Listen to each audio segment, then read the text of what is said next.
ভোরের আলো ঠিকমতো ফোটার আগেই গ্রামের ঘুম ভাঙে। দূরের মসজিদ থেকে আজানের ধ্বনি ভেসে আসে, তার সঙ্গে মিশে থাকে পাখিদের ডানা ঝাপটানোর শব্দ।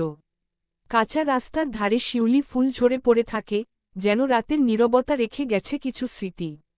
এই গ্রামটা বড় নয়, কিন্তু প্রতিটি সকাল এখানে নতুন করে জন্ম নেয়। রহিম চাচা ভোরে উঠেই গরুর খোয়ারে যান। গরুর শ্বাসের উষ্ণতা আর খড়ের গন্ধে তার দিন শুরু হয়। হাতের মুঠোয় লবণ আর ভুসি মিশিয়ে তিনি গরুকে খাওয়ান, তারপর খাল থেকে পানি তুলে দেন। কাজের ফাঁকে আকাশের দিকে তাকিয়ে বলেন, আজ রোদ ভালো, ধান শুকোবে তাড়াতাড়ি। তার কথার ভেতর আশ্বাস থাকে, কারণ গ্রামের মানুষ প্রকৃতির ভাষা পড়তে শেখে ছোটবেলা থেকেই। পাশের বাড়িতে জোছনা খালার চুলোর আগুন জ্বলে ওঠে। ভাত বসে, ডাল ফোটে, কড়াইয়ে ভাজা পেঁয়াজের গন্ধ ছড়িয়ে পড়ে উঠোনে। মাটির হাঁড়িতে রান্না হলে খাবারের স্বাদ নাকি আলাদা হয়, জোছনা খালার এই বিশ্বাসে গ্রামের সবাই একমত। তিনি রান্নার ফাঁকে মেয়েকে ডাকেন, স্কুলে দেরি হবে না তো। মেয়েটা বই ব্যাগ কাঁধে নিয়ে বেরিয়ে পড়ে, কাঁচা রাস্তায় পা ফেলতেই ধুলো উড়ে ওঠে। গ্রামের স্কুলটা ছোট, কিন্তু প্রাণবন্ত। বাঁশের বেড়া, টিনের ছাউনি, আর ভিতরে চক দিয়ে লেখা অক্ষর। শিক্ষক মাস্টার মশাই খুব কড়া নন, তবে পড়া বোঝাতে তিনি যত্নশীল। আজ তিনি নদীর গল্প করছেন, কিভাবে নদী জীবন দেয় আবার ভাঙনও আনে। বাচ্চারা চুপচাপ শোনে, কারণ তারা জানে নদী তাদের প্রতিবেশী।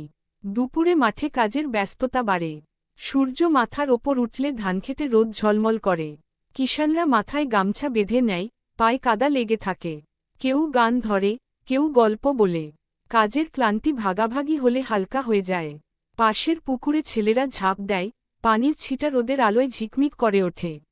বিকেলে বাজার বসে, কাঁচা সবজি, মাছ, মাটির হাঁড়ি, লাউ কুমড়ো সবকিছুই পাওয়া যায়।